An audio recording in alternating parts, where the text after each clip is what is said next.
Hello and welcome to part 3. So today I just wanted to talk a little bit about Zeus, a little bit about Poseidon, and a little bit about Hades. And I wanted to talk a little bit more about some of the interpretations or discussions about Zeus and Poseidon and Hades that aren't as popular and speak about their roles and their powers that might not be as familiar, because we are extremely familiar with these gods, and especially in popular culture and the way that they're talked about. So let's start with Zeus, who is this mythical figure who really has dominion over all of the other gods in Olympus. And we see in popular readings and a lot of scholarship, this idea that he was, though he was the god of Olympus, he was also subject to rules that were outside of him as well, like the fates or the dominions of the realms and the power of his brothers Poseidon and Hades. And some of the scholarship that goes against that, that's equally as ancient, sees him as a monotheistic mythical figure, or more monotheistic, that they were looking at him as the one supreme god that ruled over all of the dominions. And I think some of that scholarship is interesting because we don't always think about him as that. We think of Zeus as being all powerful and having the most powerful weapon, but we usually think that of Poseidon and Hades as being equally powerful. And in a lot of scholarship, there is this discussion that he is the most powerful, and that he ultimately has dominion over all three realms. So let's start with that, those ideas. I'm going to read a little bit from the readings that you guys have done already, just to introduce who Zeus is and introduce the idea of personification of nature. His presence brought order to Olympus, and his rule was complete. The ancients, however, weren't content to regard Zeus merely as a personification of nature. They didn't think of Zeus as just being the wielder of the thunder, I would say of the lightning bolts and thunder. They regarded him from an ethical standpoint. He appears far more important, far more awful, which I really love the wording in this reading, because I think of the origins of the word awful to be inspired and terrified and interested and full of splendor with regard to divinity. So something that is awful is full of awe and divine, in this, I think, in the way that they're writing about him. So they saw him as a personification of the principle of undeviating order and harmony, which pervades both the physical and the moral world. Zeus brought order to chaos, created Olympus, created the situation for which all order was started.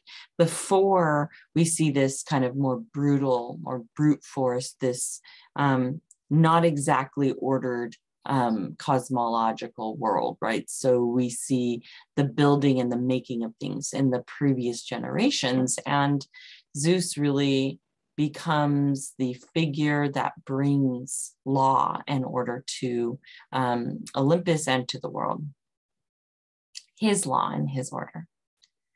The strict, unalterable laws by which he rules the community of the gods form a strong contrast to the capricious commands of his father Cronus.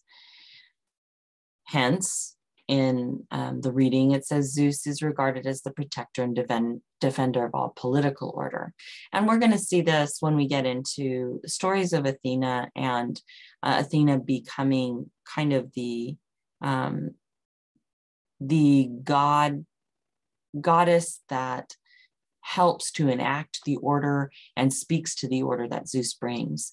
And she's really beside Zeus in these efforts. And we see this with Homer, we see it in the Odyssey, we definitely see it in the Iliad.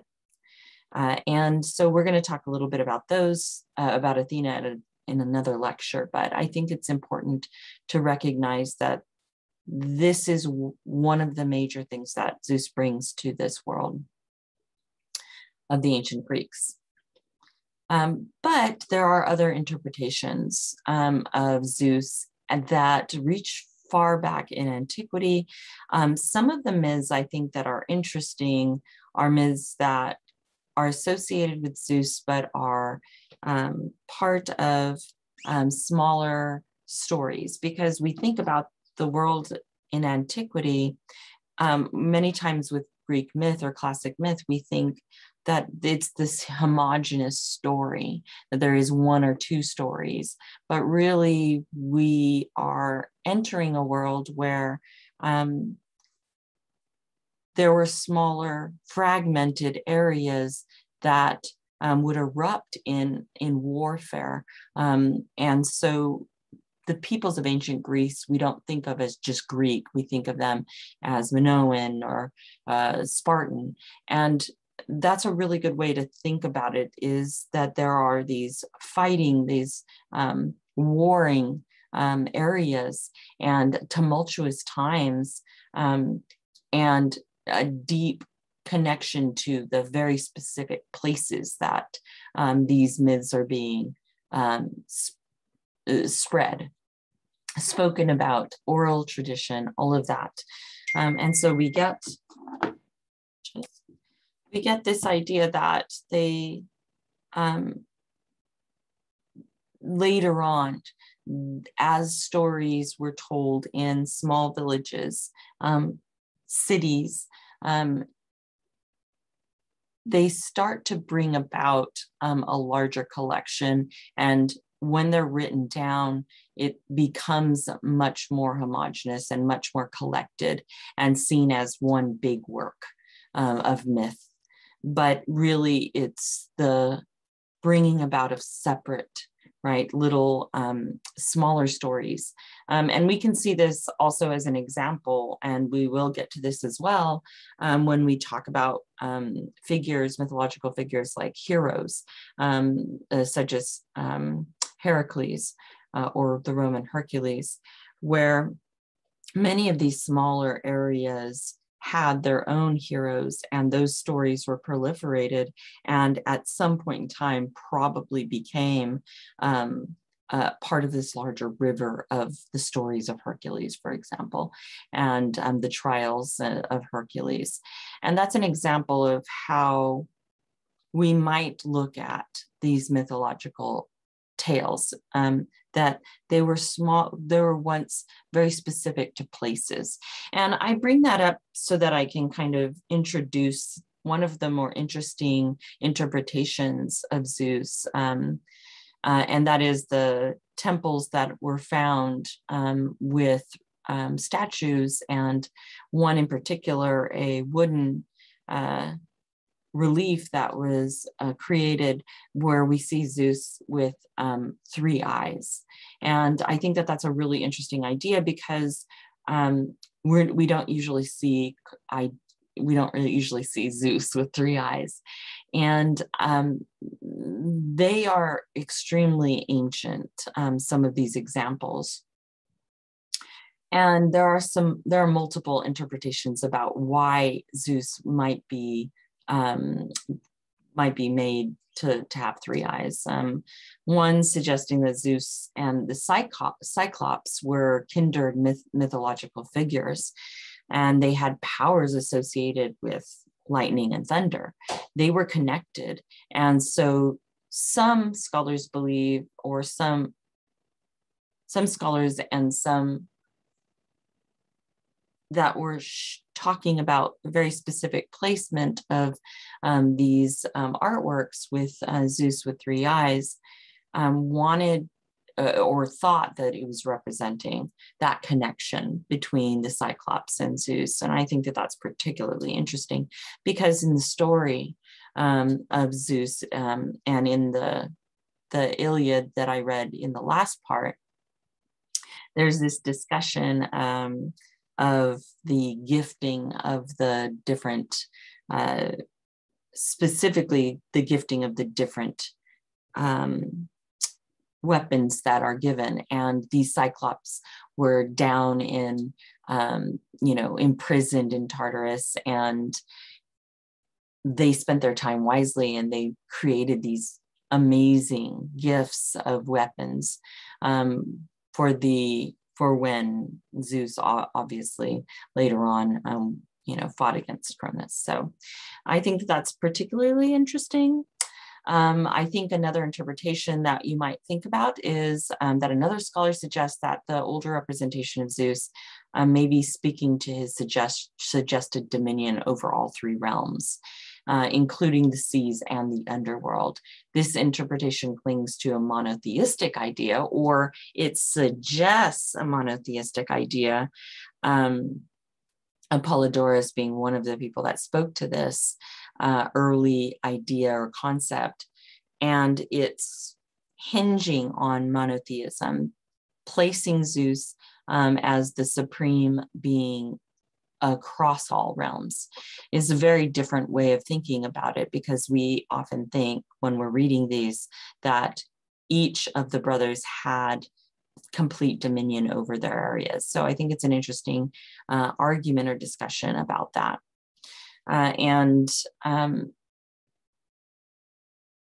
That interpretation to monotheism, I think it doesn't work as well because we really are looking at a polytheistic religion, but it is connecting, right, all of the powerful gods from antiquity. And it's an interesting point of view to look at and to remember that scholars and of mythos are not completely in agreement.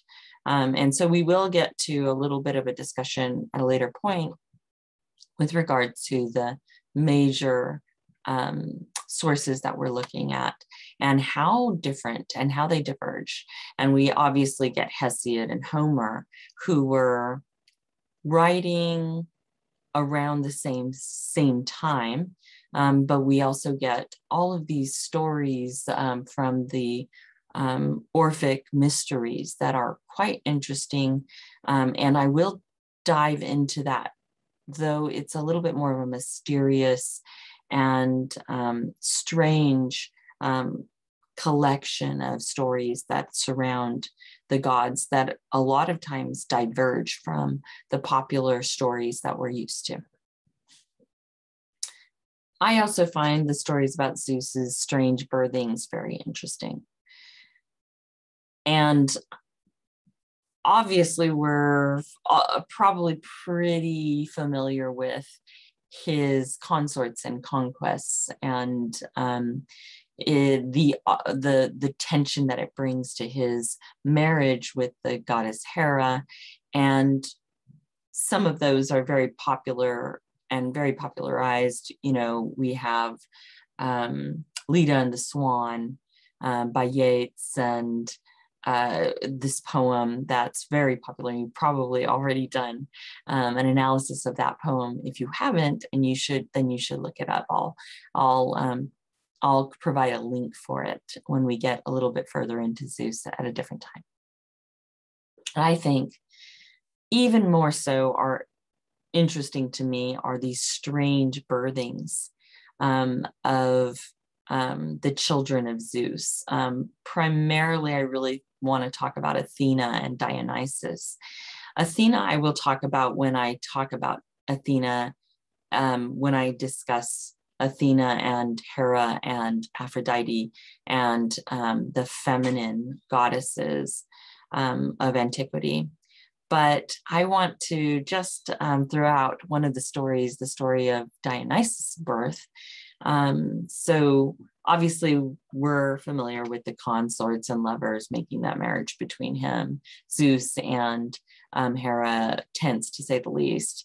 But I did want to talk about this other Dionysus and the son of Zeus, who is the son of Zeus, and Semele, the daughter of Cadmus, and the relationship that Zeus had with regard to her, and what happened as a result of their pairing.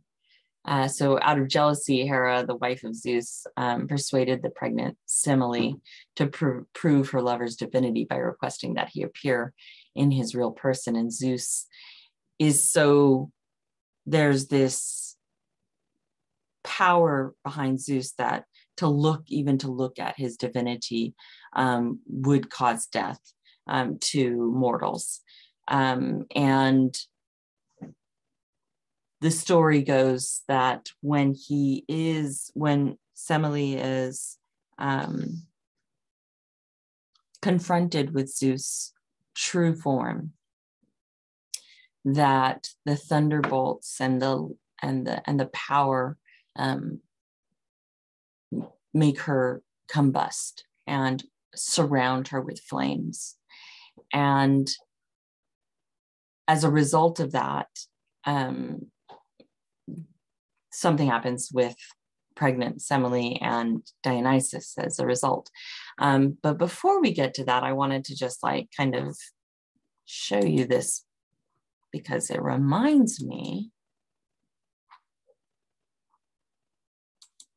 Here we see the three-eyed Zeus in a mosaic. Some say that this is also the Cyclops, but there's a discussion between that. But I want to show you this image, and you can see this image here, which is called the Anima Sola. And I'm from New Mexico, and there's this high road that goes up to this little town. It's now a city, but little town called Taos. And when you're driving up this high road, you pass a lot of very old, some of the oldest churches in the country. And one of those churches is particularly interesting because there are a few murals that are painted on the wall, one of which is a wooden mural, a mural on wood, and it is depicting a woman in purgatory that is engulfed in flames. And I remember probably about 5 years ago going to this church. It's a small little church that you enter, and it's dark and it's made of adobe, and which is earth and bricks. And so you walk in and you're almost in like a cave-like setting in this tiny little church, and out in the middle of nowhere. There's nothing really around, but you enter this and you're confronted with this relief, this painting that's painted on the wall, and it looks a lot like this. This is a painting that was done, that you're looking at, a painting that was done that's not the same exact painting. In this other painting, there are no chains, and there's no wall with the gate in the back, and you just see this image of this woman engulfed in flames. And I remember years ago when I went and walked into that little cave-like room, which feels like you're walking down into something that's far older and made of earth. And you see this, and instantly it brought this story of the love that Zeus, and not only the love of Zeus, but the order in which he created the world, the moral order, and his oath. And his oath was that he would protect her. And he's unable to protect her. And so instead, he tries to protect the child that she's going to have. And I think of this, and I looked at it, and it just made me think of Semele, but burning after seeing the vision of Zeus, or seeing the force of Zeus, and being brought down with fire, just engulfed in fire, and this fire of passion and anger, and anger from Hera, and frustration all surrounding her. And I think it's a really interesting metaphor, though. A lot of times when we are looking at something and it reminds us, and it's maybe a possible illusion, but it probably wasn't. But I thought of it as an allusion to this story of someone being engulfed by passion, engulfed by the vision of divinity. Though this is supposed to be a painting about purgatory. And it made me think of Semele. And as a result, Zeus is forced to protect this child, Dionysus, that's going to be born. And so he cuts his thigh, and he puts Dionysus into his thigh, and Dionysus is kept in his thigh and is born inside of him, but also lives to maturity in this story and is born again. So born twice inside of Zeus's thigh. And I just always think that's such an interesting story, because it shows the fathership, right, of Zeus. It shows his protection, right? But it also connects back to some of the other stories of Zeus parenting, actually birthing children. And Athena obviously is another one where we get the story where, most of you have probably read about this, but that as a result of a wound in his head, Athena is born. And so we'll talk about Athena a little bit more, but I wanted to give you this image of Zeus that isn't told as much. And I think this is a really interesting idea as well, and something that I want you guys to think about in terms of your research into these gods that you're looking at. I want to hear the stories that are a little bit different, maybe something that's not spoken of as much. So I'm going to move away from Zeus and talk a little bit about the next brother, Poseidon, which is the god of the sea, the lover of horses and ships. And I want to, again, instead of just talking about Poseidon, his obvious history, which you guys are going to be doing some research on, I want to talk about his gifted weapon, the trident. And you're going to you'll be doing further research on the weapon this week and next week. The brother did as Gaia had requested and released the Cyclops, right? And then the 6 giant children with the 100 heads and hands. But the Cyclops were making these weapons, and they emerged from their prison with gifts for the gods that had freed them. They took their time in captivity to become skilled artisans, and they crafted those powerful tools, which they gave to Zeus and his brothers and Poseidon. But how did he get it, right? So, like, of all the attributes of the gods, few are as prominent as Poseidon's trident. The sea god's 3-pronged spear is shown in virtually every image of him. It's often featured in legends as well. You will see it in all popular movies and animations about Poseidon. It's definitely linked to his origin. And it also speaks, I think, a little bit to this idea that these gods may have been scripted and come from appropriation of other gods in areas that were similar.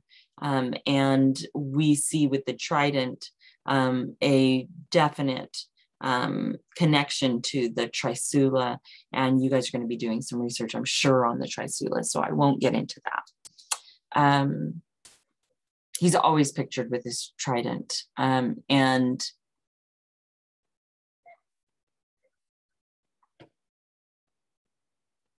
it holds properties that are probably valuable in war, but the trident is also extremely symbolic because of the number 3,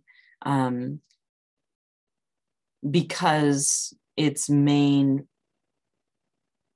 one of its main powers is that he would grab it and he would push it against the earth, creating the earthquakes.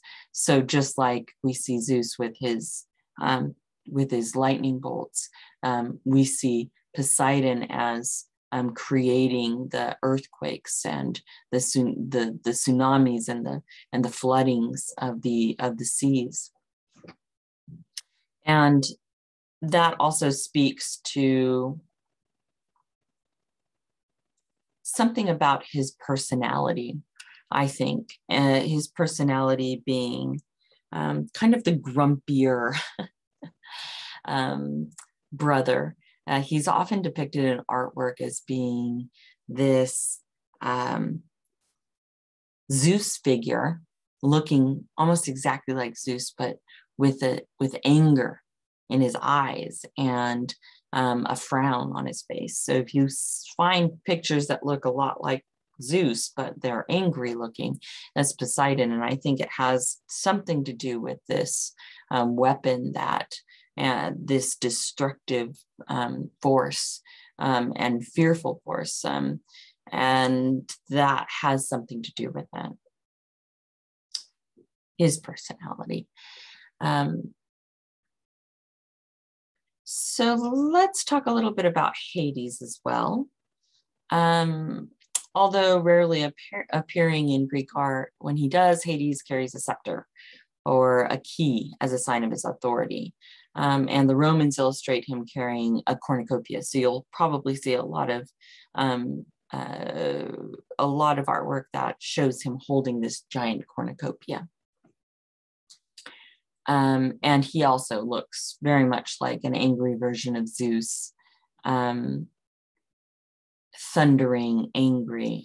Sometimes he's seen with a boar's head, but mostly he's seen with this, what is referred to as a cap of darkness, and also sometimes the helmet of darkness. Sometimes it's also seen as the helmet of invisibility, and I think that that's probably pretty interesting, is what that means symbolically, and what you guys are going to be probably researching. He has a number of epithets. Greeks in general preferred not to speak about Hades directly, because when they spoke of Hades and spoke his name, they were speaking the name of death.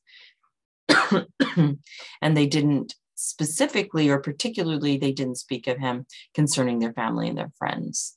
And so they created many different euphemisms or other ways to say death, like the receiver, the host of many, the hospitable one.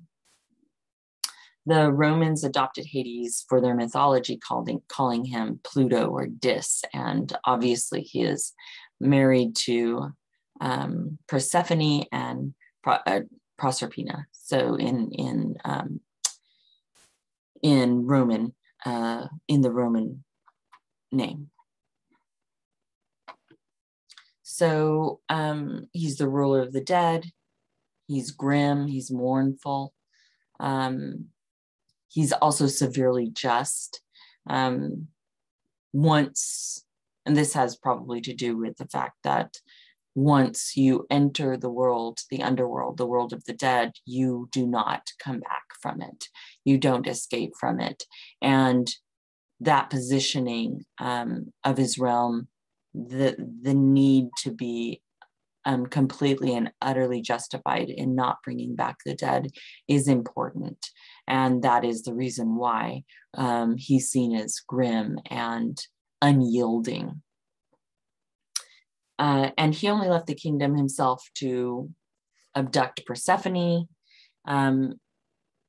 and nobody really visited him except for Hermes, who obviously ventures in and when his duties demand it. And we're going to revisit the story of Persephone in another lecture when we talk a little bit more about the relationship with the gods and humans, because this is a particularly important one. And there's a lot to discuss in terms of how different scholars view the relationship or the rape of Persephone and the taking of her, abduction of Persephone, and how that becomes a story for, obviously, for Demeter and the seasons. But we'll talk about that another time. I'm really interested in this, again, a strange little story about Zeus or Luki, and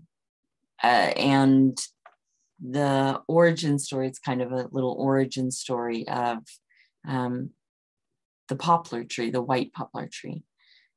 So Lucy was a beautiful nymph and a daughter of Oceanus or Canus. Hades fell in love with Zeus and abducted her to the underworld. This, in some stories, happens before Persephone, but many times happens after.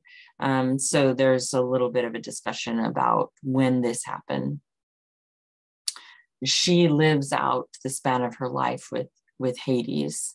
After she dies, Hades is filled with so much remorse and regret and sadness that he transforms her into a white poplar tree and places the tree in the Elysian fields, which is a part of the underworld.